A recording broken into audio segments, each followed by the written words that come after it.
यहाँ पर उपस्थित सभी मंडलों का धर्म प्रभावना समिति के साथ साथ सकल दिगंबर जैन समाज इंदौर हार्दिक अभिनंदन स्वागत करता है। चलते हैं प्रतिदिन की भांति परम पूज्य मुनिवर के श्री चरण वंदन करते हुए आशीर्वाद प्राप्त करेंगे और निवेदन करेंगे। शंका समाधान के कार्यक्रम के लिए दोनों हाथ जोड़ेंगे और मेरे साथ आप दोहराएंगे, बोलेंगे हे मुनिवर नमोस्तु, हे गुरुवर नमोस्तु, हे मुनिवर नमोस्तु। और आइए गुरुवर के आशीर्वाद से हम और आप शंका समाधान में अपनी शंकाओं का समाधान प्राप्त करें। उसके पूर्व मैं आमंत्रित करूंगा दिगंबर जैन सोशल ग्रुप वीर बाहुबली, जो प्रति वर्ष सुगंध दशमी के पावन अवसर पर परदेशीपुरा क्या पूरे इंदौर में सबसे बड़ी अगर झांकी बनती है तो परदेशीपुरा दिगंबर जैन समाज की ओर से बनती है। और इन्होंने तिब्बत में भगवान आदिनाथ की मुख्य श्री अष्टपद की प्रतिकृति, बर्फीले कैलाश पर्वत की परिक्रमा एवं मानसरोवर की भव्य प्रतिकृति झांकी सुगंध दशमी में इंदौर समाज को देने का सौभाग्य प्राप्त किया है। मैं वीर बाहुबली के सदस्यों को आमंत्रित करूंगा। अध्यक्ष प्रियंक जैन, गोलू जी, अरविंद जी, प्रदीप जी, संजय, अहिंसा, ये सभी आएंगे। परम पूज्य मुनिवर के श्री चरण वंदन करते हुए आशीर्वाद प्राप्त करेंगे और यही भावना भाएं कि हे मुनिवर अगर आपकी अनुकूलता हो तो आपका भी सानिध्य उस समय प्राप्त हो, ये निवेदन कर रहे हैं। जोरदार ताली बजाकर उनका सम्मान करें। और आइए चलते हैं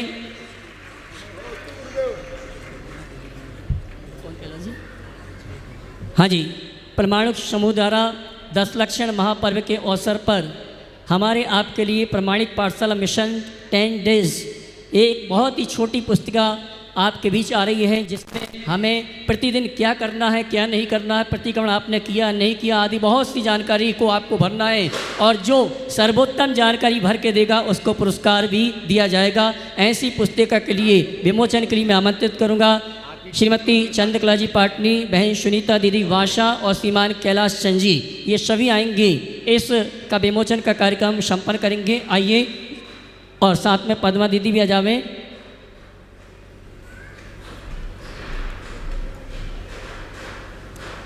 मैं आदरणीय विमल जी को भी आमंत्रित करूंगा इस पुस्तिका के विमोचन के लिए। आपको बता दें, आपके नन्हे मुन्ने बच्चों के लिए इस बार प्रमाणिक समूह 10 दिन के लिए एक बहुत ही अच्छा ये तोहफा लेके आए हैं। और इसमें आचार्य श्री जी के हाइकू के साथ ही पूज्य गुरुवर महाराज श्री जी के भी कोटेशन और अन्य भी इसमें यानी जो एक्टिविटीज़ बताई गई है उनके आधार पर ये ऑनलाइन और ऑफलाइन दोनों आपको मिलेंगे। यहाँ इंदौर वालों के लिए सौभाग्य है कि ये ऑफलाइन में आप यहीं से इसी मंच से ये प्राप्त कर सकते हैं अपने बच्चों के लिए। इसके लिए 10 दिन बाद में इसको पूरा भरना है और भरने के बाद में 10 दिन बाद उसमें से लक्की ड्रा द्वारा यह इनाम निकाले जाएंगे। यह प्रमाणिक पाठशाला की जो टीम है उसने बहुत ही अच्छा संस्कारों की बीजारोपण के रूप में यह एक बुकलेट तैयार की है जो उत्तम क्षमा से लेकर उत्तम ब्रह्मचर्य धर्म तक रहेगी। आप ये बुकलेट अपने अपने मंदिरों में अवश्य अपने अपने बच्चों के लिए लेकर जाएं ताकि वो भरकर इसको जमा कर सकें। और आइए हमारे बीच में मैं बीच में कहना चाहूँगा, प्रमाणिक समूह का ये बहुत ही प्रशंसनीय प्रयास है। 10 लक्षण के दिनों में बच्चों को इस तरीके से धर्म से जोड़ने की एक अद्भुत एक्टिविटीज़ है। मैं चाहूँगा सभी लोग इसे अपने अपने माध्यमों से अधिक बच्चों तक और बड़े भी इसको भर सकते हैं। इसका जो कंटेंट है वो अपने आप में बहुत अच्छा है। 10 दिन के लिए 10 धर्मों को समझने के लिए ये एक बहुत उत्तम माध्यम होगा। सभी लोग इसका लाभ लें और इसके लिए जितनी ज़्यादा से ज़्यादा आप एक दूसरे तक पहुंचा सकें पहुंचाने का प्रयास करें। प्रमाणिक समूह के इस प्रशंसनीय कार्य के लिए मैं उन्हें बहुत बहुत आशीर्वाद देता हूँ। और इसका प्रकाशन कराया है दिनेश रेखा गंगवाल ने, इनके लिए भी आशीर्वाद। और आइए शंका समाधान के कार्यक्रम का हम और आप लाभ लें। उसके पूर्व उस सोशल ग्रुप को आमंत्रित करूंगा श्रीफल चढ़ाने के लिए, जो सोशल ग्रुप में 20 से 50 के उम्र के युवा व्यक्ति हैं। परमानेंट सोशल ग्रुप के हितेश जी, महावीर जी आए और जल्दी। और आइए चलते हैं, यहीं चढ़ा दूँ। वहीं चला दो, चलो शुरू करो। शंका समाधान के आगे के कार्यक्रम के संचालन के लिए मैं निवेदन करूंगा मुनिवर संधान सागर जी से, दोनों हाथ उठा के जय कर लगाएंगे। बोले परम पूज्य मुनि श्री प्रमाण सागर जी महाराज की। आज अपने इस शंका समाधान के सत्र में बहुत सारे नगरों के मंडल यहाँ पर उपस्थित हैं और साथ में ही एक अपार समूह भी यहाँ पर उपस्थित, जिनका नंबर आ जाए बहुत अच्छा। गुरुवर से अपना आशीर्वाद लेते हैं। और आज प्रथम प्रश्न के लिए मैं गुरुदेव के चरणों में आमंत्रित कर रहा हूँ मुनि सूरतनाथ दिगंबर जैन महिला मंडल और मुनि सूरतनाथ दिगंबर जैन मंदिर की कमेटी तुलसी नगर, वे अपना प्रथम प्रश्न रखें। और उसके बाद में तैयार रहेंगी उमंग महिला परिषद कनाड़िया रोड। माइक वहाँ तक पहुँचा दें।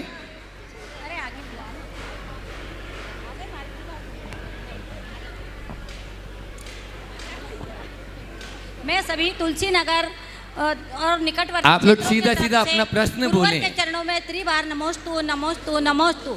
मैं प्रशस्त सागर जी के परिवार से अपनी ओर से सब गुरुओं को नमस्कार नमोस्तु नमोस्तु नमोस्तु।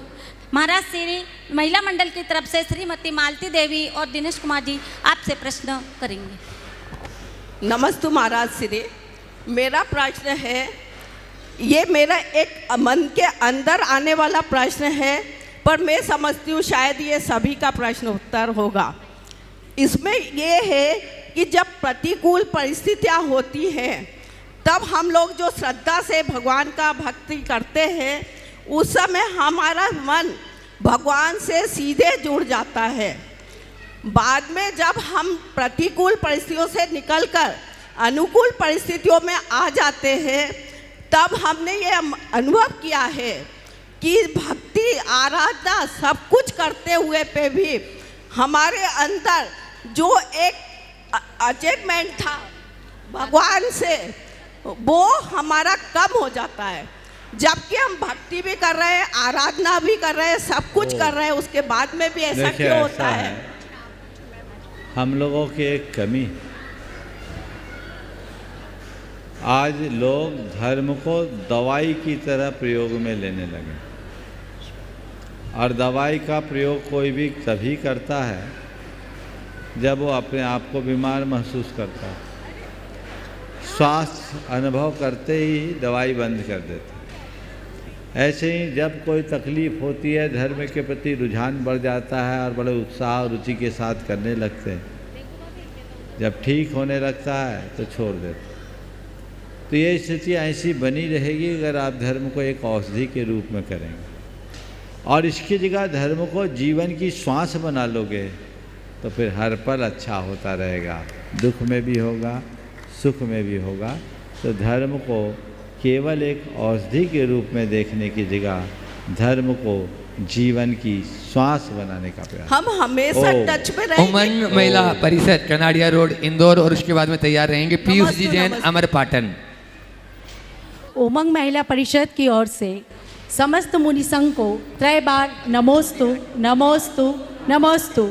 महाराज श्री, मेरा प्रश्न यह है, जैन कुल जैन धर्म हमें हमेशा मिलता रहे जब तक हमें मुक्ति की प्राप्ति न हो, इसके लिए हमें क्या करना चाहिए? जिनेंद्र भगवान के द्वारा प्रतिपादित मार्ग का अनुसरण करने लगो, जैन कुल तो मिलेगा, जिन भी बन जाएंगे।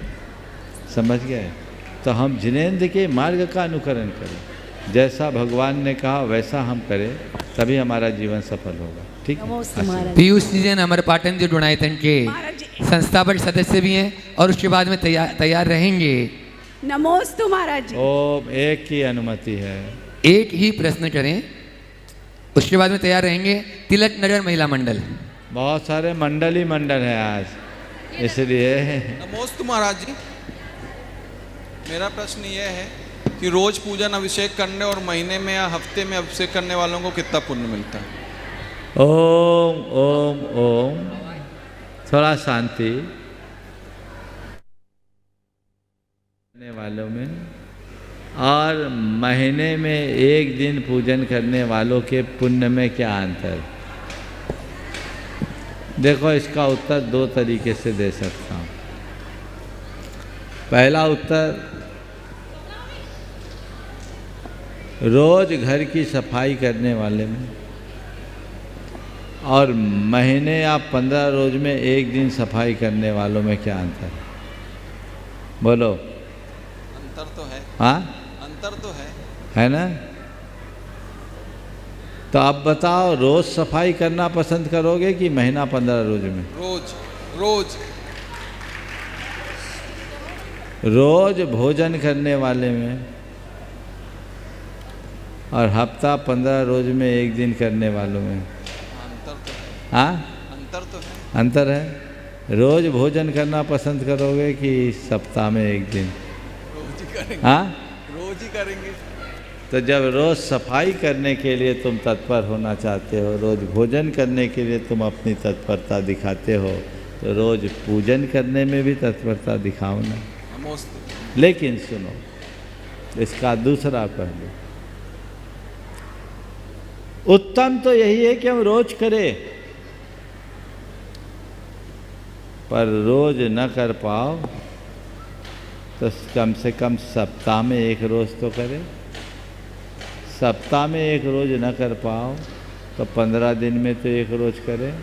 15 दिन में भी न कर पाओ तो महीना में तो एक रोज करें। और महीने में भी न कर पाओ तो पर्यूषण के 10 रोज तो करें।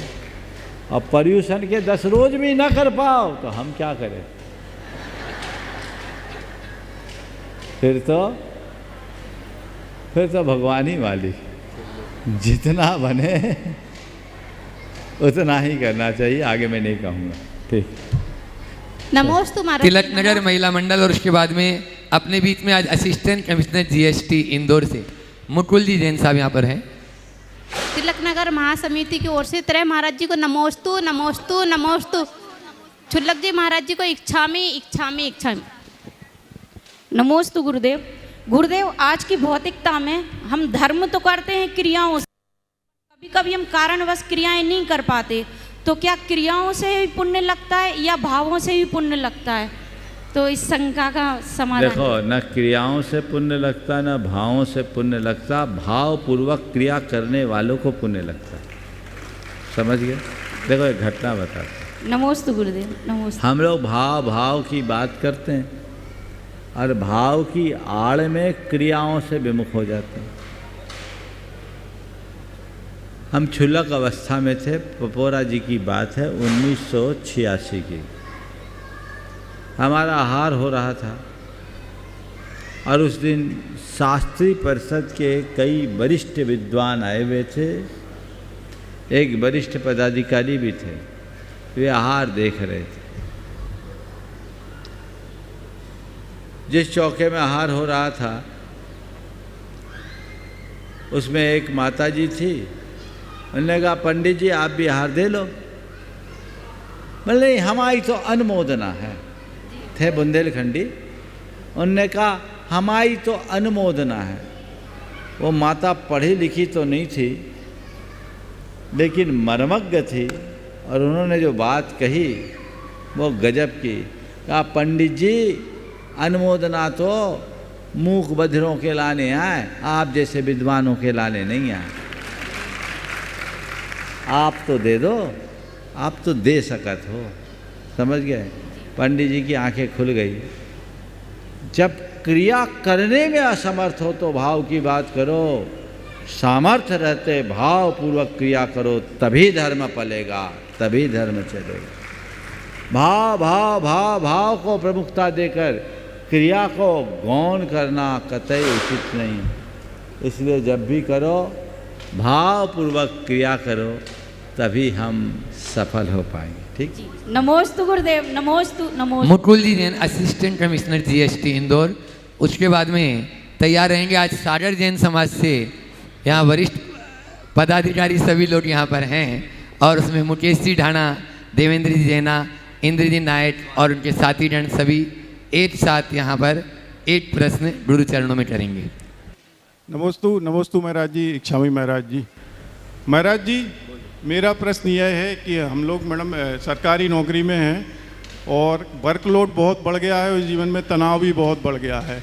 तो हम मंदिर के लिए या पूजा के लिए, अभिषेक के लिए हम उतना समय नहीं दे पाते। कभी कभी रात्रि में भी विलम्ब से घर आते हैं, तो हम इसमें सामंजस्य कैसे बिठाएं नौकरी में और अपनी धार्मिक जीवनचर्या में? देखिए, धार्मिक क्रियाएं हर व्यक्ति को अपने अपने कार्य क्षेत्र के अनुसार करना होता। आप जैसे लोग जिनको 24/7 काम करना होता, उन सब से मैं ये कहूँगा कि अधर्म न करना ही अपना धर्म समझो। समझ गए? मैं धर्म करूं अच्छी बात है, कदाचित धर्म न कर पाऊं चलेगा, बस इतनी सावधानी हो कि मुझसे अधर्म ना हो, आपका धर्म हो गया, ठीक।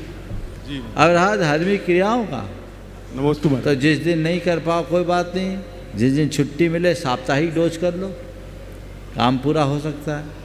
ये काम आप करें और अपने स्ट्रेस को कम करने के लिए भावना योग नियमित करें, ज़्यादा अच्छे से काम कर पाएंगे। ओ नमस्ते महाराज। सागर जैन समाज से अपने बीच में मुकेश जी ढाणा और उनकी टीम, उसमें प्रकाश जी पारस जी भी हैं और राजेश जी रोडवेज भी, और सभी साथीगण एक साथ खड़े हो जाएंगे। आप लोग जोरदार तालियों से उनके स्वागत अभिनंदन कर दें। वे अपना प्रश्न गुरु चरणों में रखें और उसके बाद में तैयार रहेंगे अनिल जी जैन नेपाल, महामंत्री कुंकुण भारती। बोलिए संत शिरोमणि आचार्य भगवान गुरुदेव श्री विद्यासागर जी महाराज जी सीधे की। पूछ लो भैया, बहुत लाम है। हाँ, सीधे सवाल करो। चलो, नमोस्तु भगवान, नमोस्तु भगवान, नमोस्तु भगवान। अभी मध्य प्रदेश शासन ने पिछले 15 दिन पहले एक कमेटी बनाई है IAS अधिकारियों की, कि सड़कों पर जो पशुधन की जो हानि हो रही है उसको लेकर के वो चाह रहे हैं कोई ऐसी बातें आ जाएं ताकि जो रोड पे हम जाते हैं कभी और पशु मृत मिलते हैं तो बड़ा दर्द होता है। महाराज जी, इस मंच के माध्यम से मेरा एक निवेदन है कि आपका जो वीडियो के माध्यम से जन जन तक बातें जाती हैं कि सरकारें जब सड़क बनवाती हैं तो गांव में ले बाई अलग से रोड बनवाती हैं, मतलब किनारे पे, ताकि बसें वहां रुकें। और अधिकतम जो जानवर होते हैं वो गांव में ही बैठते हैं। मैं सरकार से आपके माध्यम से एक निवेदन करना चाहता हूं कि गांव में जहां भी सड़कें बने उसमें एक 50-100 मीटर का टुकड़ा चौड़ा होना चाहिए कि सड़कों पर जानवर ना बैठ कर के गांव के सरपंच या उनके सचिव वहां पर व्यक्तियों से बोल कर के उनको बगल में बैठा दें, तो पशुधन की जो हानि है वो बच जाएगी। साथ में जो गौशाला बनाने के लिए सरकार ने लाखों रुपए की राशि दी है उसका भी सदुपयोग हो जाएगा। नमोस्तु भगवान, नमोस्तु भगवान, नमोस्तु। देखिए, गोवंश की अकाल मृत्यु निश्चित बहुत ही चिंताजनक है और इस पर नियंत्रण होना चाहिए। ये एक अच्छी बात है कि सरकार ने गंभीरता पूर्वक इस विषय पर अपना ध्यान देकर अपनी संवेदनशीलता का परिचय दिया। मैं चाहूँगा कि सबको सरकार की इस पहल का भरपूर स्वागत करना चाहिए, लेकिन इसके साथ इस समस्या के स्थायी निदान पर ध्यान देना चाहिए। सबसे पहली बात तो ये कि गौचर की भूमि जो लोग हड़प चुके हैं उनसे गौचर की भूमि निकलवानी चाहिए ताकि गांव में गौचर सुलभ हो और गोवंश को चरने का अवसर मिले। अब की बार बिहार में मैंने एक नई बात देखी कि सड़क के किनारे दोनों ओर 25-30 फीट तक की जगह रहती थी और बाद में खेत की मेड़ आती थी, तो 25-30 फीट में जो घास होते वो जानवरों के लिए पर्याप्त होता था। इस बार तो मैंने देखा लोगों ने अपनी तार फेंसिंग सड़क पर ला के लगा दी, वो जगह भी लोगों ने हड़प ली। सरकार को चाहिए कि इसे बचाए और गौवंश को सड़क पर बैठने की ज़रूरत ही नहीं। पहले गाँवों में खिरका होता था, खिरका समझते हैं? खिरका वह स्थान जहाँ गोवंश चरने के पहले इकट्ठा होता और चर के आने के बाद इकट्ठा होता, वहीं बैठता था। आज वो खिरका कहाँ खो गया, उसे फिर से जागृत करें। और आपका जो प्रस्ताव है बिल्कुल भी अच्छा प्रस्ताव है और इसे सब में फैलाना चाहिए। और गौशाला खोलने की बात है तो बिल्कुल खुलना ही चाहिए और ऐसे लोगों के हाथों गौशाला का संचालन होना चाहिए जिनके हृदय में वाकई में गौ सेवा का भाव सभी को। नमोस्तु भगवान। अगले प्रोमिनेंट सोशल ग्रुप जिसके अध्यक्ष हैं हितेश जी जैन और परम सदस्य राहुल जी स्पोर्ट के नेतृत्व में सभी पूरी टीम उनकी यहाँ पर उपस्थित है। वे प्रश्न कर लें और उसके बाद में तैयार रहेंगे आकांक्षा ग्रुप समोसरण मंदिर। त्रय मुनिराजों के चरणों में मेरे और प्रोमिनेंट ग्रुप द्वारा आपको बारंबार नमोस्तु नमोस्तु नमोस्तु। महाराज जी मेरा प्रश्न ये है। अनिल जी नेपाल का नाम आया था, चलेगा क्या?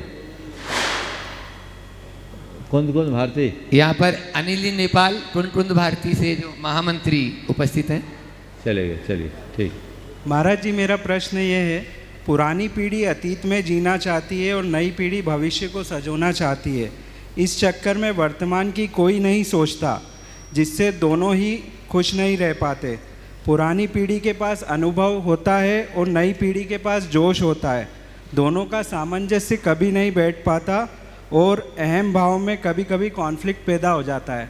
ऐसी परिस्थितियों में कैसे करें? ये प्रश्न हम जिस पीढ़ी के हैं ये हम सभी महसूस करते हैं, इसलिए महाराज जी आप हमारी शंका। एक किस्सा सुनाना चाहूँ।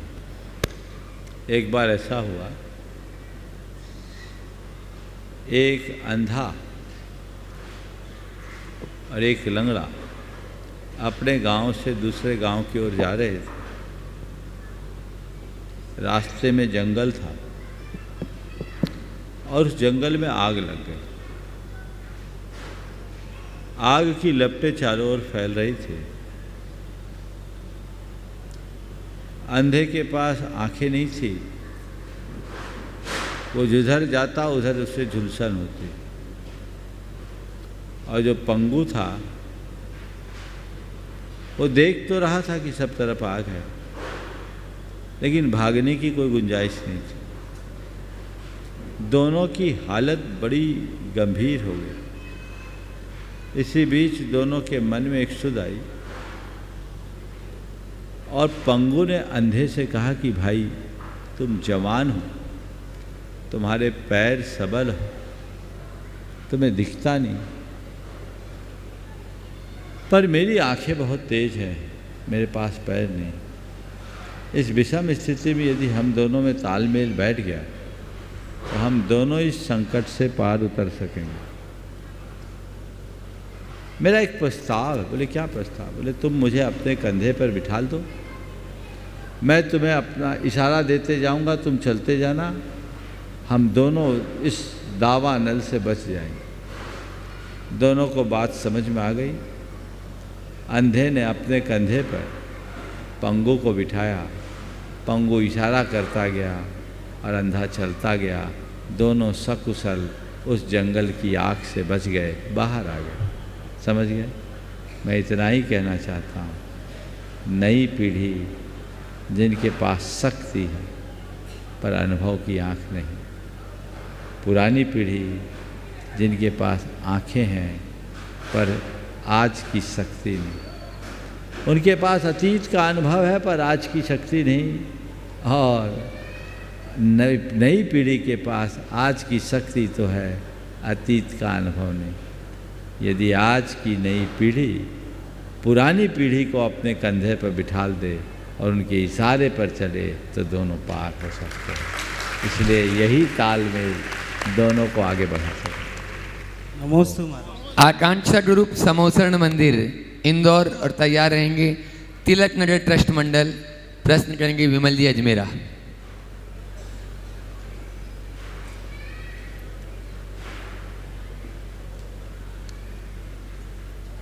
प्रश्न बोलें आप। आकांक्षा ग्रुप। नमोस्तु महाराज जी, नमोस्तु नमोस्तु नमोस्तु। शुल्लक महाराज जी के चरणों में महाराज जी एक प्रश्न है मेरा। दुनिया के देशों में घृणा, वैमनस्य एवं विस्तार की भावना बढ़ रही है। हम परमाणु युद्ध की कगार पर खड़े हुए हैं। भगवान महावीर के सिद्धांतों को फैलाकर हम दुनिया को तीसरे विश्व युद्ध से कैसे बचा सकते हैं? देखिए, बिल्कुल सही बात है। वर्तमान में विश्व एक ऐसे भयानक दौर से गुजर रहा है कि कभी भी कुछ हो सकता है, और यदि परमाणु युद्ध छिड़ा तो उसकी कल्पना से ही सब कुछ मन सिहर उठता है, ऐसा लगता है सर्वनाश होगा। लेकिन इन सब से बचने का एक ही रास्ता है, भगवान महावीर द्वारा प्रतिपादित मार्ग का अनुकरण। हम विश्व मैत्री और विश्व बंधुत्व के सिद्धांत को आत्मसात करें और सबके साथ रहते हुए, सबको साथ लेकर चलते हुए चलने की क्षमता बढ़ाएं। जब तक हमारा वैचारिक दृष्टिकोण ठीक नहीं होगा, हमारी अंदर की उदारता और सहिष्णुता विकसित नहीं होगी, तब तक इस प्रकार की समस्याओं का निदान असंभव है। और इसके लिए हमें अनेकांत मूलक जीवन शैली को आत्मसात करना जरूरी है। तिलक नगर ट्रस्ट मंडल अपना प्रश्न रखेंगे और उसके बाद में तैयार रहेंगे किरण जी दोषी, इंदौर। मैं एक प्रश्न और पूछना चाहती हूँ। चलिए पूछ लीजिए। हाँ। नमोस्तु महाराज जी, नमोस्तु महाराज जी, नमोस्तु महाराज जी। आगम में पाप को लोहे की बेड़ी और पुण्य को सोने की बेड़ी कहा है, अर्थात दोनों ही बंध के कारण हैं और संसार में भ्रमण करते हैं। मेरा प्रश्न है कि क्या पुण्य भी त्यागने योग्य है? बहुत अच्छा सवाल। ये बात जब भी सुनते हैं तो बड़ा अच्छा लगता है। अरे पाप तो सब छोड़ता है, पुण्य छोड़ो तो जानो, है ना। मैं आपसे कहता चलो पाप तो छोड़ दिए, पुण्य भी छोड़ दो, फिर करोगे, बचेगा क्या तुम्हारा? जो ऐसा कहते हैं कि पाप तो सब छोड़ देते, पुण्य छोड़ो तो जाने, उनसे मैं पूछना चाहता हूँ, पाप छोड़ दिए, अभी गृहस्थी में पाप तो छूटा नहीं, और पुण्य भी और छोड़ दोगे तो बचेगा क्या? क्या बचेगा बोलो? कुछ नहीं बचेगा, पाप ही बचेगा ना। समझिए, इस विषय में 4 बातों को ध्यान में रखिए। पाप पुण्य कर्म, पाप पुण्य बंध, पाप पुण्य क्रिया और पाप पुण्य फल। कर्म, बंध, क्रिया और फल। अगर हम बात करें तो पुण्य हो या पाप, कर्म दोनों कर्म हैं, और कर्म सामान्य की दृष्टि से दोनों बराबर है। चाहे पुण्य का कर्म हो चाहे पाप का कर्म है, दोनों समान, दोनों एक ही माँ की संतान। ठीक है, हम थोड़ी देर के लिए मान ले पुण्य और पाप दोनों कर्म को समान मानो। ठीक है। अब पुण्य पाप बंध है। पुण्य और पाप के बंध का जहाँ तक सवाल है, जो जो हमारी भूमिका ऊपर उठती है त्यों तो पुण्य का बंध बढ़ता जाता है और पाप का बंध घटता जाता है। एक साधक चाह करके भी पुण्य का बंध घटा नहीं सकता, क्योंकि पुण्य विशुद्धि का प्रतिफल है और गुणस्थानों की जो जो विशुद्धि होती है त्यों तो पुण्य का बंध होता है, और संक्लेश ज्यों ज्यों बढ़ता है त्यों तो पाप का बंध होता है। बल्कि दूसरे शब्दों में कहूँ तो पुण्य कर्म के बंध योग परिणाम का नाम ही विशुद्धि है और पाप कर्म के बंध योग परिणाम ही संक्लेश है। ऊपर ऊपर हम ज्यों ज्यों जाते हैं त्यों तो हमारी विशुद्धि बढ़ती है, और जितनी विशुद्धि बढ़ती है उतना पुण्य का बंध होता है। आपको बोलूं, साता वेदनी, यश, कीर्ति और उच्च गोत्र जैसे महापुण्य कर्म प्रकृतियों का जब तक सर्वोत्कृष्ट बंध नहीं होता तब तक किसी को केवल ज्ञान नहीं होता। बिना पुण्य के बंध के केवल ज्ञान नहीं होगा।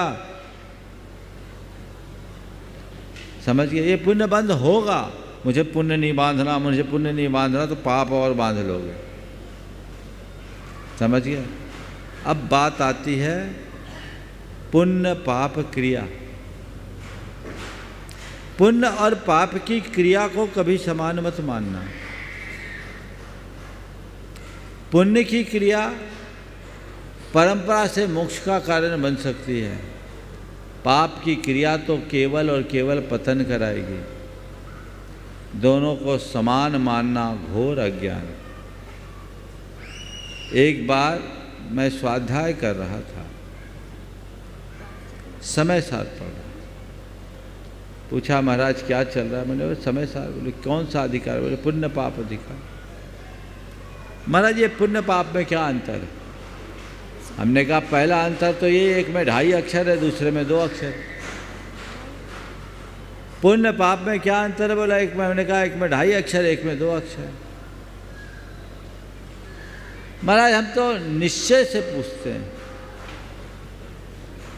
हमने कहा निश्चय से पूछो तो निगोदिया जी और सिद्ध परमात्मा दोनों में कोई अंतर नहीं है, पर कल से तुम भगवान की वेदी में निगोदिया की पूजा मत शुरू कर देना, जो जहाँ वहीं करेंगे ना। दोनों में मौलिक अंतर है। पुण्य और पाप की क्रिया में उतना ही अंतर है जितना नल के पानी में और नाली के पानी में। नल का पानी पीने लायक है और नाली का पानी बोलो पीने लायक नहीं है।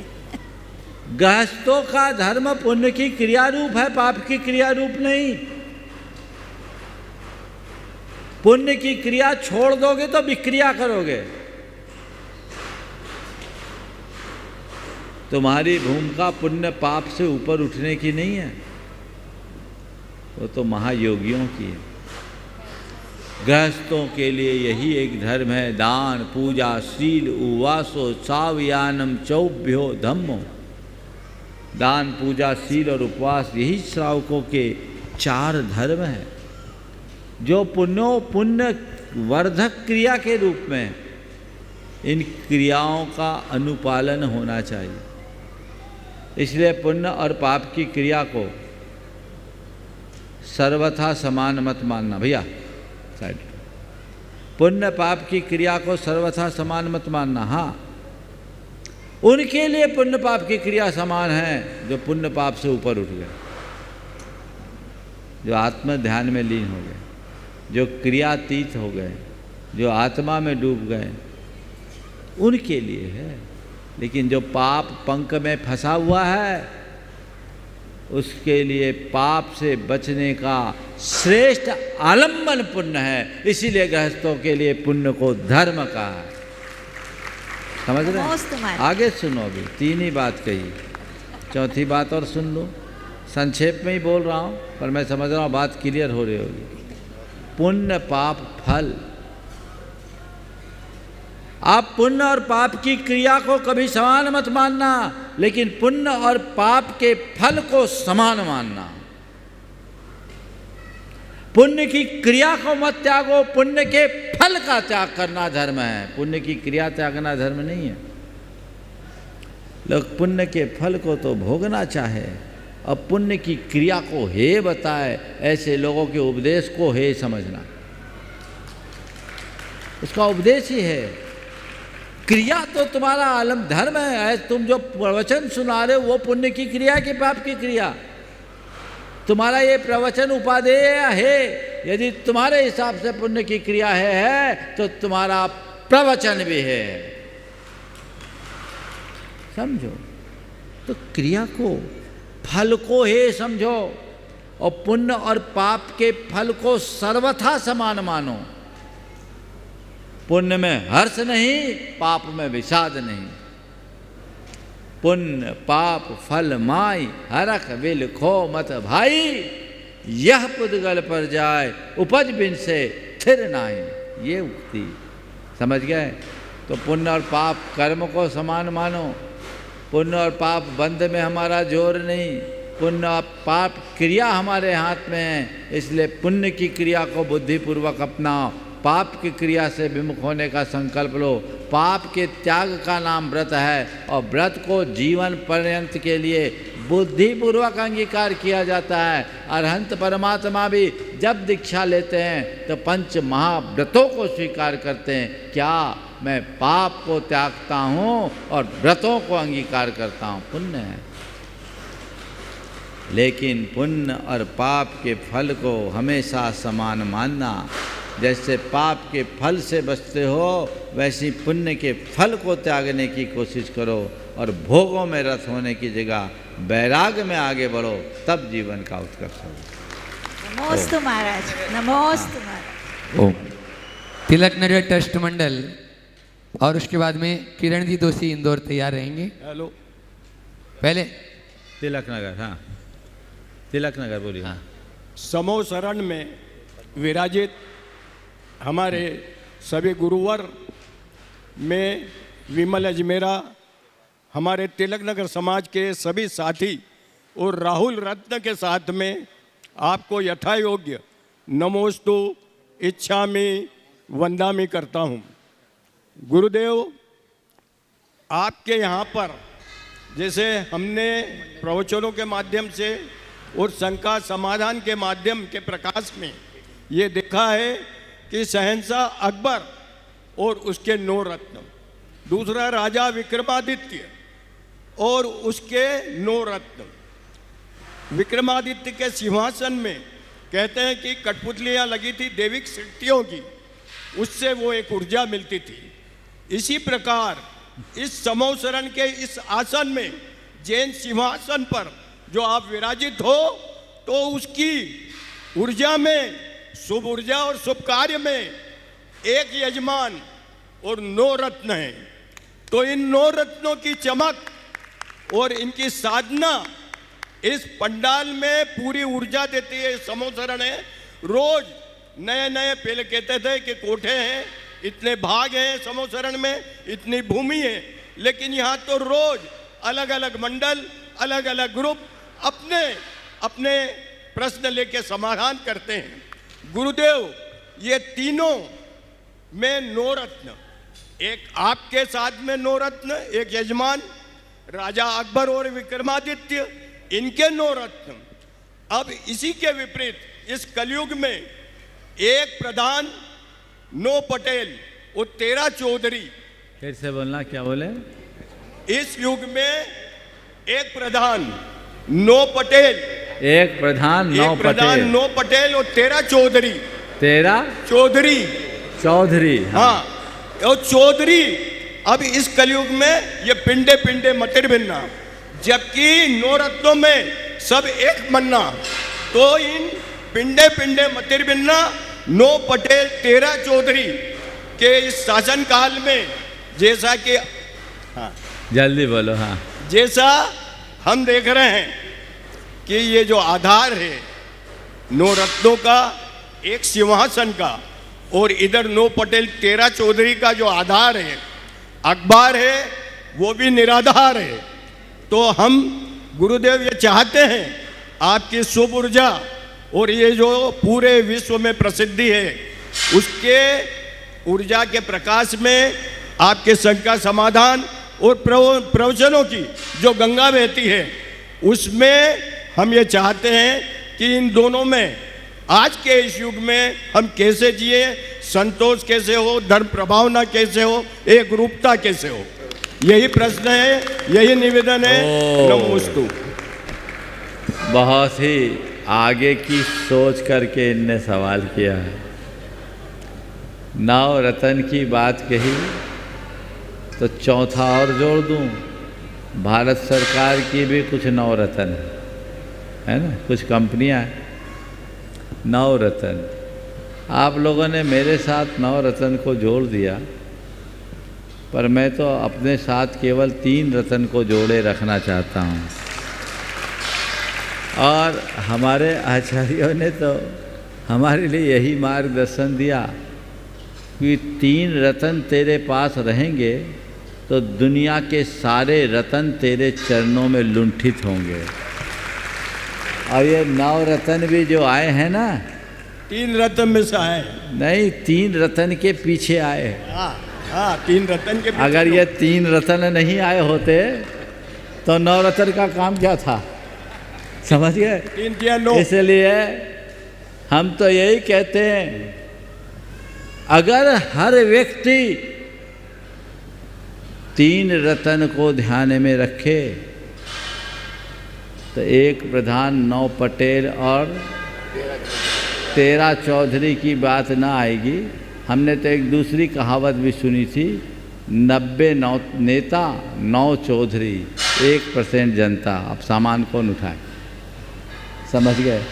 तो ये चीज़ें हैं। ये सब क्यों है? ये हमारे अपने अंदर के ईगो के कारण। अगर हमने उस 3 को पकड़ लिया जो रत्नत्रय है, उसकी तरफ हमारी दृष्टि गई तो बाकी सब बातें गौण हो जाएगी और हमारे जीवन का पथ प्रशस्त होगा। हम अपने जीवन को बेहतर बना पाएंगे। किरण जी दोषी इंदौर, बस। और उसके बाद में पद्मावती पोरवाल दिगंबर जैन समाज इंदौर। तैयार रहे, सीधे सीधे प्रश्न कर ले, फिर भैया जी को माइक जाएगा। हाँ, और मंडल रह गया, एक मंडल। प्रश्न करें किरण जी दोषी, या अपना जो भी अनुभव है आप बताएं। हाँ। माइक। पद्मावती पोरवाल समाज अभी बैठे, थोड़ा सा अभी बैठे, आपका नंबर आएगा तब खड़े होइएगा। हाँ, आप बोलिए। ओम।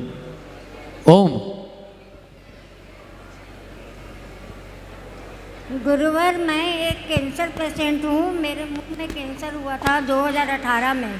उसका मैंने ऑपरेशन करवाया और 30 रेडिएशन लिया मैंने। उसके बाद मेरे मुंह में होल हो गया था, जो मुझे डॉक्टर ने 7-8 घंटे का ऑपरेशन बताया था। लेकिन उसी बीच कोरोना आ गया तो मेरा ऑपरेशन नहीं हो पाया। लेकिन मैंने नियमित रूप से भावना योग किया तो उसके कारण मेरा होल अपने आप बंद हो गया। और आज भी मैं नियमित रूप से भावना योग करती हूँ। बहुत सुंदर। आपने उसके बाद दोबारा ऑपरेशन नहीं कराया? 2 बार मेरा ऑपरेशन हुआ था, उसके बाद भी होल मेरा ठीक नहीं हुआ। यहाँ रेडिएशन से होल हो गया था। भावना योग के बाद ऑपरेशन नहीं किया? जी नहीं। बहुत सुंदर। और भाई कोई दवाई लेनी पड़ रही है? दवाई कैंसर की तो नहीं ले रही हूँ, बाकी चल रही है। बहुत सुंदर, बहुत सुंदर। आपकी कृपा से महाराज जी मेरा बहुत सही हुआ है। बहुत आशीष। नियमित करते रहिए। चलिए आगे। पद्मावती पोरवाल दिगंबर जैन समाज इंदौर, और उसके बाद में वैभव नगर महिला मंडल इंदौर। एक ही पीछे दे दीजिए। आज बहुत प्रेशर है, समय मिलेगा तो फिर देंगे। चलो आप लोग बैठ जाएं। हाँ अभी करना है टाइम। जल्दी से दीजिए। पोरवाल समाज जी, महाराज जी के चरणों में हम सभी का 3 बार नमोस्तु नमोस्तु नमोस्तु। हे गुरुवर, हम विपुल जैन की बहनें दिल्ली से आपके दर्शन के लिए आई। भाई विपुल के साथ में हमने आपके दर्शन एवं समोसरण मंदिर के दर्शन किए। पूरा दिन हम भाई बहन साथ में रहे, लेकिन भाई विपुल के अंतिम समय से 10 मिनट पूर्व हम भाई बहन का कुछ मिनट के लिए बिछोह हुआ। तो महाराज जी, हम जानना चाहते हैं कि हमारे कैसे अशुभ कर्म का उदय था जो अंतिम समय में हम अपने भाई के साथ नहीं रह सके। एवं महाराज जी, मैं ये भी जानना चाहूँगी कि मेरे भाई को समोसरण मंदिर के प्रांगण से देवलोक गमन हुआ तो उसे कौन सी गति प्राप्त हुई? नमस्ते महाराज। देखिए, यही संसार का वास्तविक चित्र है। कब किसके साथ क्या घटना घट जाए कोई नहीं जान सकता। हम लोग योजनाएं बनाते रहते हैं, कल्पनाएं करते रहते हैं, लेकिन अगले पल का भी भरोसा नहीं दिखता।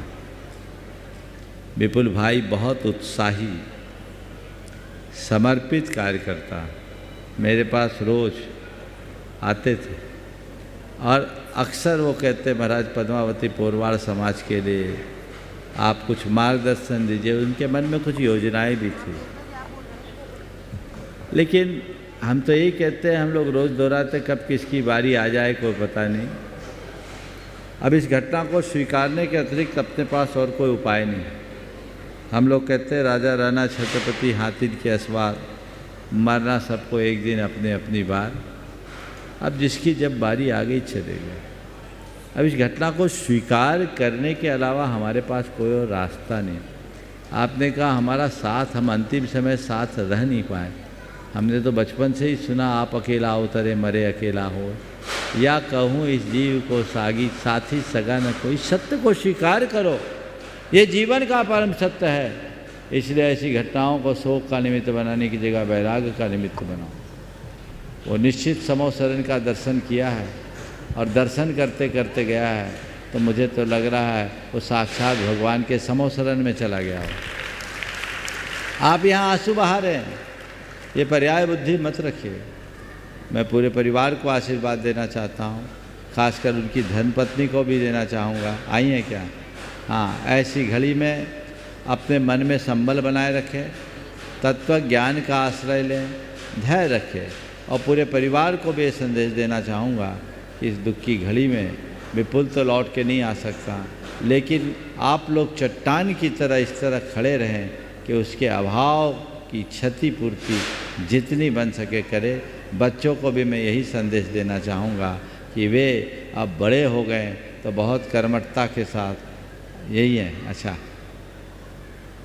एक बेटा एक बेटी, तो अब जो है इसे जीवन का परम सत्य मानो, स्वीकार करो और ये सोचो कि मुझे जीवन के जितने दिन मिले हैं अच्छे से जिए।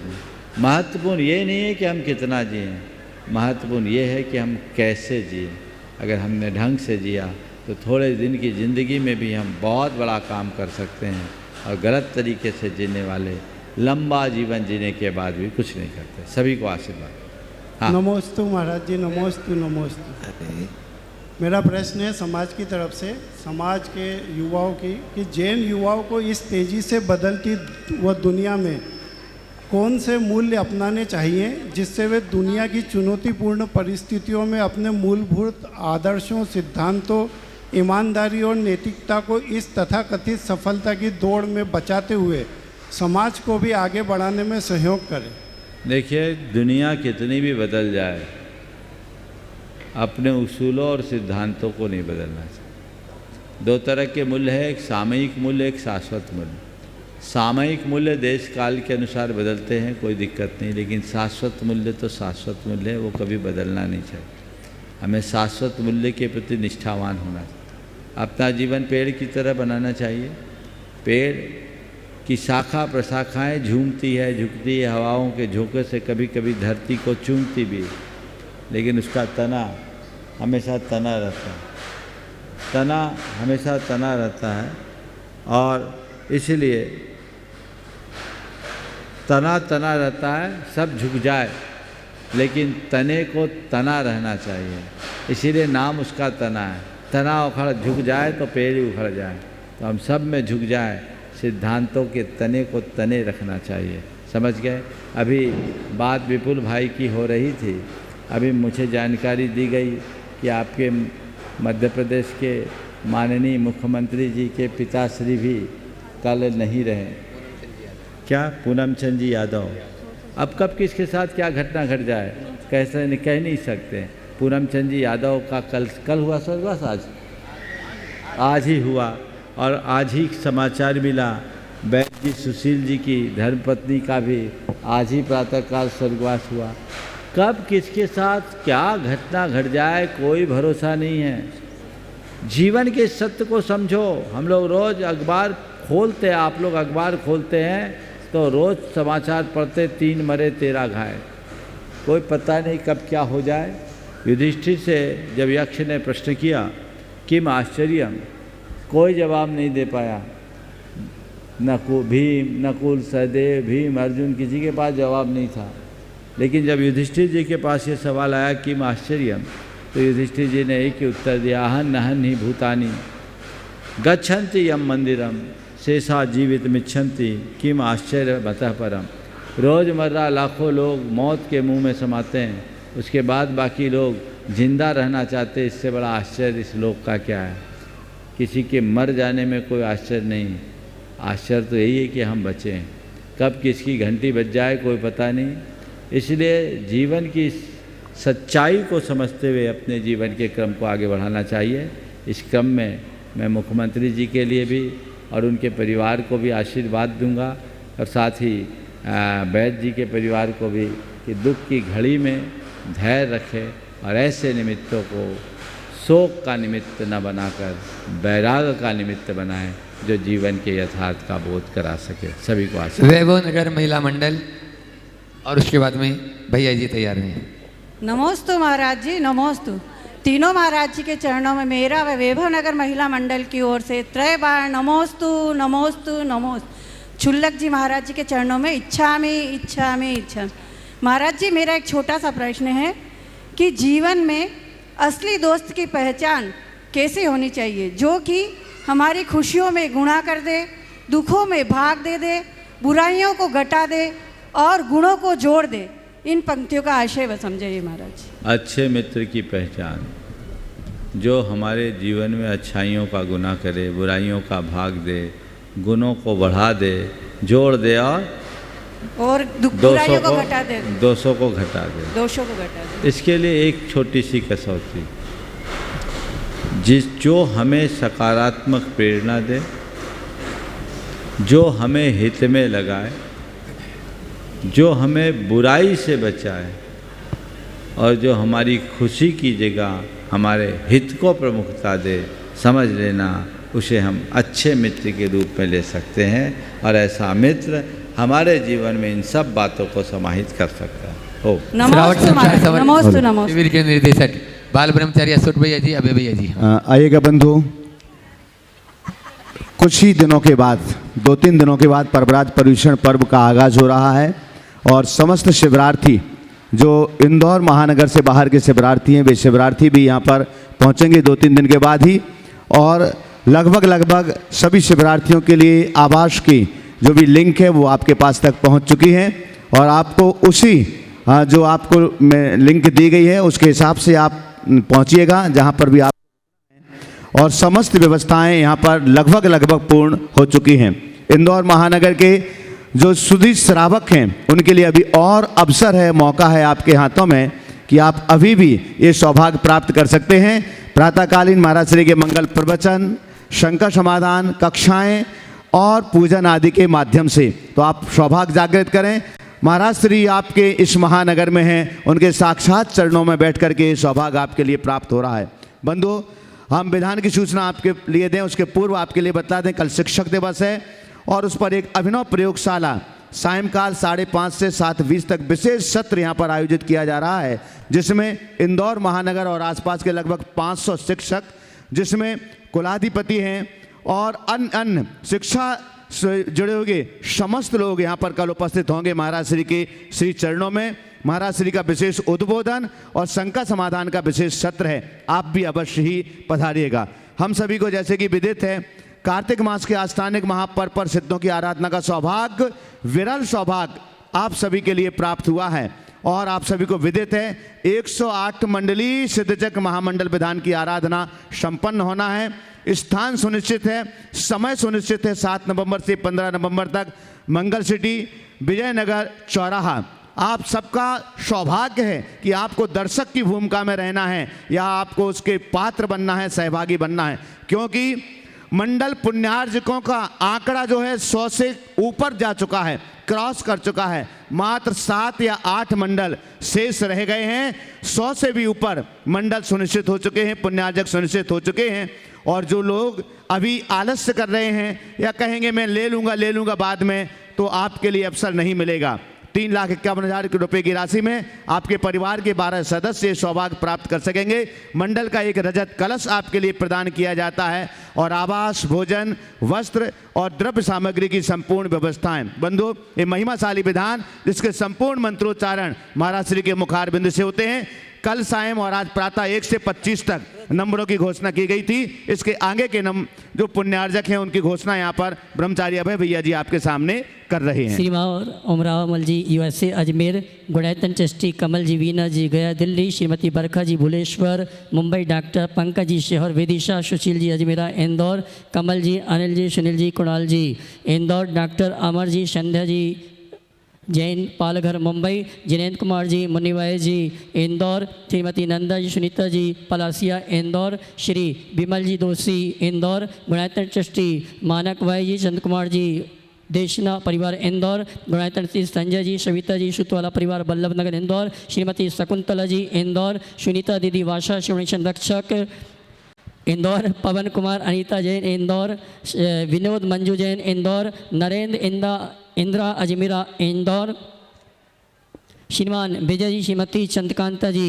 उदयनगर, डॉक्टर सरजी शास्त्री क्लर्क कॉलोनी इंदौर, नरेंद्र जी, डॉक्टर दीपक जी वीडियोवाला परिवार इंदौर, श्रीमान अजय जी पहाड़िया देपालपुर, प्रेमचंद जी राजुल जी इंदौर, शिवणी संरक्षक जयंती परिवार ताराचंद जी अलवर, पुष्पा प्रकाश जी कटारिया इंदौर, विजय सुनीता काला, विजय लक्ष्मी डॉक्टर हरिश्चंद जी इंद्रपुरी भोपाल, इन सभी ने एक एक मंडल लेके अपने परिवार के साथ अनुष्ठान करने का सौभाग्य प्राप्त किया है। जोरदार ताली बजाकर का सम्मान करें। शेष नामों की घोषणा कल की जाएगी। नवीन जी गोदा। हाँ, नवीन जी गोदा, महोत्सव अध्यक्ष। गुरुदेव के चरणों में नमोस्तु नमोस्तु नमोस्तु। गुरुदेव, आज बड़ा दुखद दिन रहा।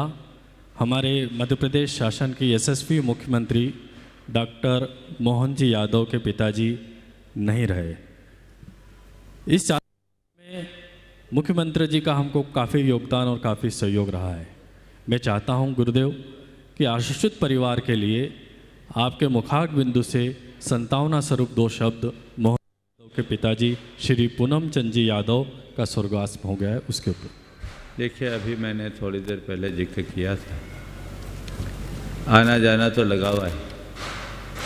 नियति के चक्कर से बाहर कोई नहीं आ सकता। सबसे पहले तो हमें ऐसी घटनाओं को स्वीकारना चाहिए। मोहन जी यादव मध्य प्रदेश के एक बड़े संवेदनशील मुख्यमंत्री हैं और उनके नेतृत्व से मध्य प्रदेश को एक नई दिशा मिल रही है, एक अच्छी संभावना है। धन प्रभावना के लिए उनका बड़ा योगदान रहा है और यहाँ आप लोगों को सहयोग देते रहें।